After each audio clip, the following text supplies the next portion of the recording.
किल्ल्याच्या संवर्धनासाठी निधी द्या, खासदार निलेश लंके यांची लोकसभेत मागणी। महाराष्ट्रातील छत्रपती शिवाजी महाराज यांच्या गड किल्ल्यांकडे दुर्लक्ष होत आहे। या किल्ल्यांचे संवर्धन आणि स्वच्छतेसाठी केंद्र सरकारने निधी द्यावा, अशी मागणी खासदार निलेश लंके यांनी शनिवारी 6 डिसेंबर रोजी दुपारी 5 वाजता लोकसभेत केली आहे। माननीय श्री निलेश लंके। अध्यक्ष सभापती महोदय, मी अतिशय महत्त्वाच्या विषयावर आपलं लक्ष वेधित आहे।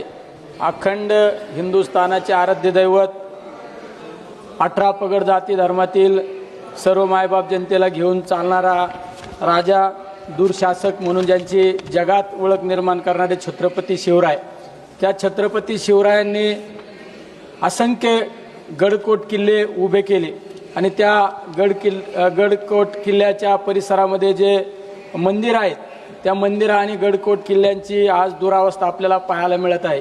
तर मी आपणाद्वारे केंद्र सरकारला विनंती करतो की या गडकोट किल्ल्याच्या संवर्धनासाठी या गडकोट किल्ले सुसज्ज पद्धतीने पुन्हा एकदा आपल्या समोर उभे राहिले पाहिजे। यासाठी शासनाने भरीव निधी मंजूर करून त्या गडकोट किल्ल्यांचं संवर्धन करावे हीच आपणाद्वारे विनंती करतो।